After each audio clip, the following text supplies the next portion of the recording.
when I know in the United States, not in Mexico so much, but many kids are losing their meaning of Judaism in their families.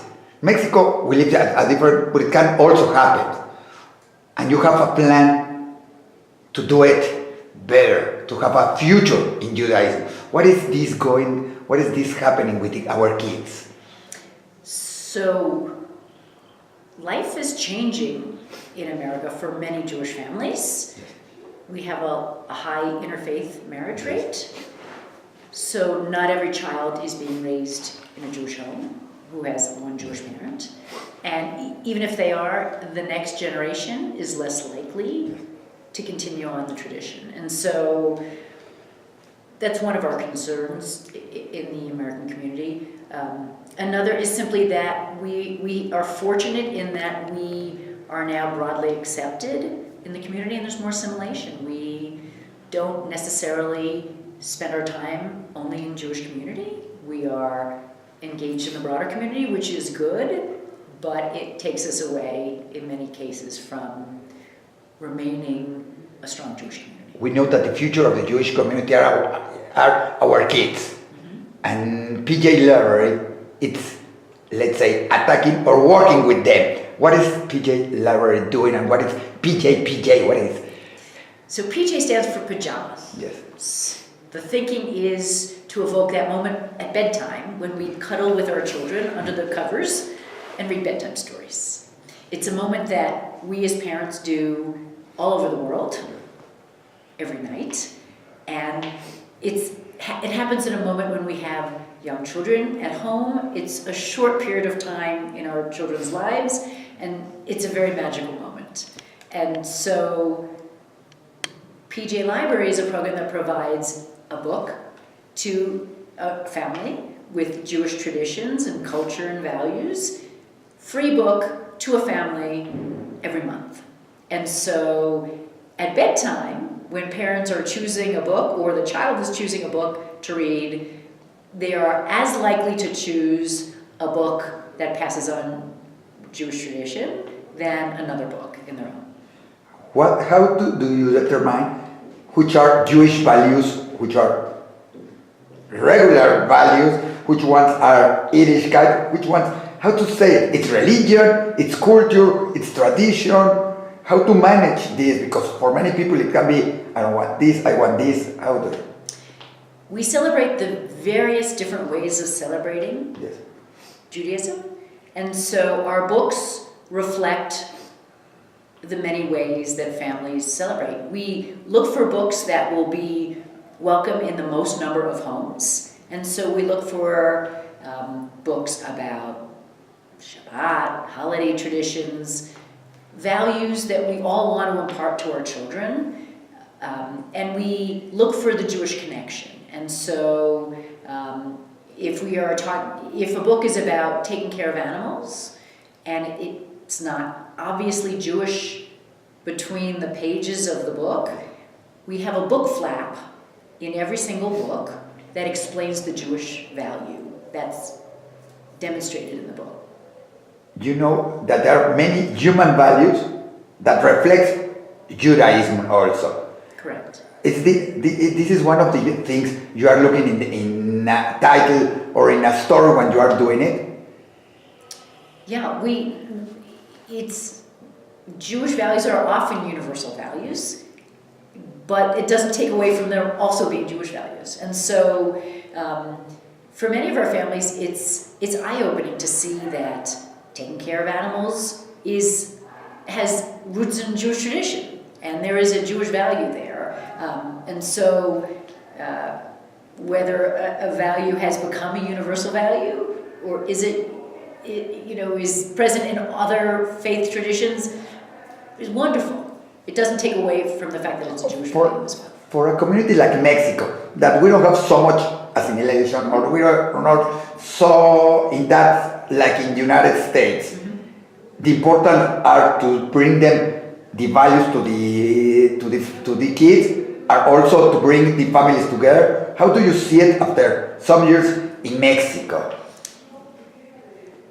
Whether you're facing some of the same issues or different issues than we are, what we've discovered is that parents are looking for materials to help them in their parenting, help them in their Jewish parenting.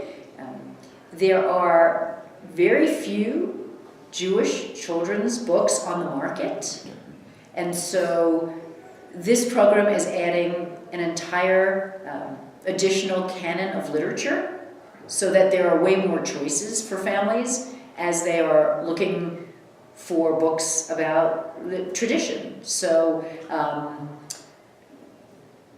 parents like reading regardless of concerns about the community. So why not have better books? Why not have more books? Why not have better art in books? Why not introduce our children to the best of the best so that a reading experience is the best it can be, with the enhanced benefit of also touching on tradition and values? You know that in these times, families read less, kids read less. There are cell phones, there are TVs. It's easier for many families to leave the kid watching the TV and let him sleep, or doing anything else, or playing with his cell phone instead of reading a book. What do you think is the benefits of this with PJ Library? Today I was with a teacher, an educator here in Mexico, in a beautiful Jewish day school. A day school, I think. And I asked her if she was seeing a decline in reading levels in older children who have grown up in the digital age, and she said absolutely yes. It will be a shame if we don't teach our children the love of reading, and so they become adult readers and more critical readers as they get older. So just having more books in homes and getting parents and children to make reading a priority is a huge benefit for our community. And the books are all in English, Hebrew, we know they are in Spanish. Are these same books only translated, or do you do special books for every community? We operate this program in 4 different languages: in Hebrew, in Spanish, in English, and in Russian. And we have plans to expand. But at the moment, you can get the Russian books in Russia. You can get the Hebrew books in Israel, and etc. And each of our communities have their own book selection committees. And so there are books in the Russian language lineup that are Russian authors that have come from the Russian Jewish community that are not translated into our other programs. And there are some that are because they would work well in one of the other communities. We have situations where American English is different than British English. And so some books, have spelling that the other community doesn't prefer, and so they get to choose from the English language lineup, which books would work in their community. We have climate differences, right? Hanukkah has snow in North America. Yes. Here in Spain, here in Mexico, it would look odd to only have books about Hanukkah with snowy settings. So each book committee in a different country gets to look at the options and pick those that would work. Right. And you are expanding from Mexico. Mexico was, I think, correct me if I'm not correct, the first Spanish language country, and you are expanding to all Latin America. How is it working after Mexico to be the first one and going to another? We are so thrilled that Mexico took this program on and has developed it and grown it, and from Mexico we have been able to expand to 9 other Spanish-speaking countries. Some are very small and some are sizable, and we're looking to do more. For us, price-wise, once we are buying a large enough quantity of books in a certain language, the price per book goes down so that it becomes cost-effective. And so for us, the more books in the language, the better. We can spread the program further. And what's next for Mexico? All right, for the United States and for Mexico. Are you planning on having books for all their kids? All right, all their what you are speaking about, and taking topics that affect all the kids, maybe drugs, maybe, I don't know, normal or just Jewish topics that may be there. So in the United States, our program is longer in length. We are currently producing books through age 11. Right. We have not been able to expand that program elsewhere yet, but what it does is it moves us into other topics. And so the books change, they become chapter books, and they tackle subjects, but they all have at its core some Jewish message, character. It shows the Jewish experience in some way. Passing on Jewish tradition and values and culture is the core of all of our programs. Thank you very much. It was very interesting, and it's very interesting to get the books, to get them. I know many families that get them to get a present for other people. More in the United States that many they are not in Jewish schools, but here you have it on almost all the Jewish schools. But it's possible also to get them if you are not in a Jewish school. I believe it is possible. There's discussion about making that possible through an organization that services the entire community, separate and apart from the schools.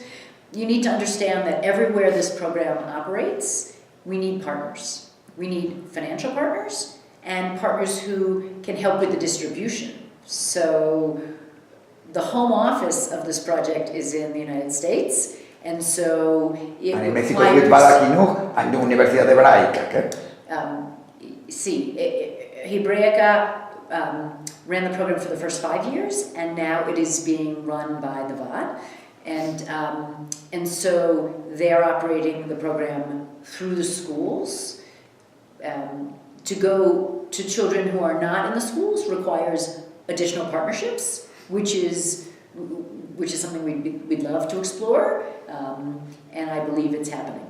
And to finish about this, what have you learned from Mexico on how we work with this program to take them to the other countries like the United States, or maybe to Latin America, or maybe to Israel or to Russia? I don't know. Well, again, it was because of the success in Mexico and the excitement over the program and the way the teachers have, jumped in with their own creativity to engage the children and engage the families at home, that we had the impetus to move to other Spanish-speaking countries. And it is because of the people we have met here in Mexico who have connected us to the schools and the funders to help us in the other countries. And so what has happened here has made possible the 9 other countries in which we are operating the Spanish language program. So we're very grateful. Thank you very much. Thanks so much. Now.